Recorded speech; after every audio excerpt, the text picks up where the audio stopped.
यहाँ आपके सामने पीरियोडिक टेबल पे बेस्ड एक क्वेश्चन है। ऐसे क्वेश्चन आजकल बोर्ड में पूछने लगे हैं। क्वेश्चन को आप ध्यान से देख लीजिए। ये टेबल बना हुआ है जिसमें पोजीशन दिया हुआ है 5 एलिमेंट का। 5 एलिमेंट दिए हुए हैं ए बी सी डी और ई। मॉडर्न पीरियोडिक टेबल जो मोस्ले ने दिया था वहां से लिया गया है ये क्वेश्चन। इसको देख लीजिए, ये सारा ऊपर में ग्रुप है और यहाँ पर ये डाउन जो जा रहा है वो पीरियड है। अब यहाँ पे क्वेश्चन पूछ रहा है which element is a metal with valency 2। आपको देखना है इसको और बताना है कि कौन सा ऐसा है जो मेटल है और जिसकी वैलेंसी 2 होगी। तो इसका आंसर होगा डी। क्यों? क्योंकि ये ग्रुप 2 में है। तो हमने लिख दिया है डी जो है उसकी वैलेंसी 2 होगी। क्यों? क्योंकि ये ग्रुप 2 में मौजूद है।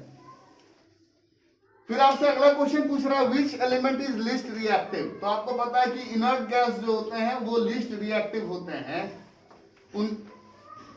वो रिएक्टिव नहीं होते हैं। और उनके बारे में आप जानते हैं कि जो इनर्ट गैसेस हैं हीलियम, नियन, आर्गन, क्रिप्टन, जेनन और रेडन। तो यहाँ पर ग्रुप 18 में हम देख रहे हैं कि एक ही एलिमेंट है, एलिमेंट सी। ये ग्रुप 18 में है। तो ये जो होगा ये क्या होगा? लिस्ट रिएक्टिव होगा। तो हमने आंसर लिख दिया सी जो होगा वो क्या होगा? लिस्ट रिएक्टिव होगा। क्यों? क्योंकि ये ग्रुप 18 में है और ग्रुप 18 में क्या होता है? इनर्ट गैसेस होती हैं।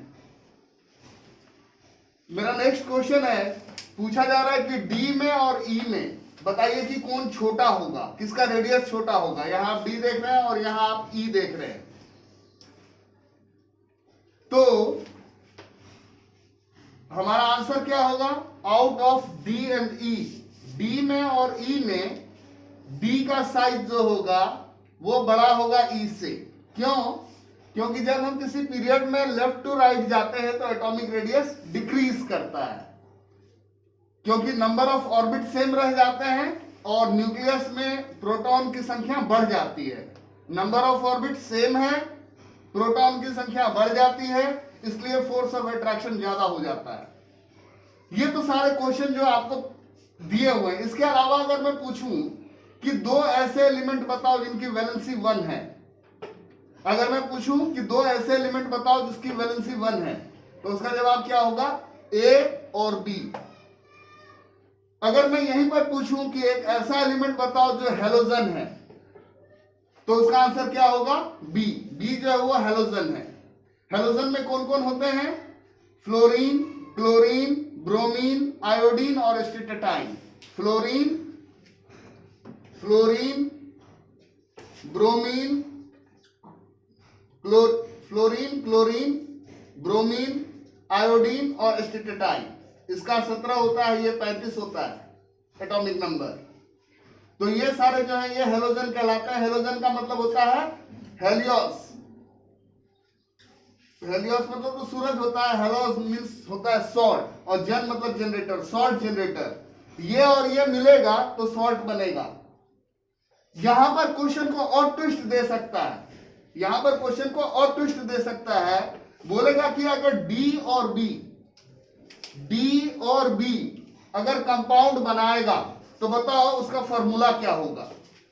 क्वेश्चन को और ट्विस्ट देने के लिए आपसे यह भी पूछा जा सकता है कि डी और बी मिलकर के अगर कंपाउंड बनाएगा तो उसका फॉर्मूला क्या होगा।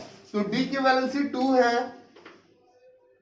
और बी का वैलेंसी 1 है, तो कंपाउंड जो बनेगा तो उसका फॉर्मूला क्या हो जाएगा? DB2। बेसिकली ये मैग्नीशियम होगा या कैल्शियम होगा, ठीक है।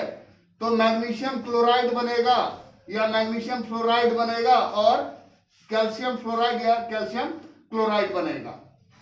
तो इस तरीके से यहां से जो इंफॉर्मेशन हुआ उसके बिहाफ पर हम इतनी चीजों को कंक्लूड कर सकते हैं। और ऐसे ही मैं 2-3 क्वेश्चन और आपको प्रैक्टिस के लिए करवा रहा हूं।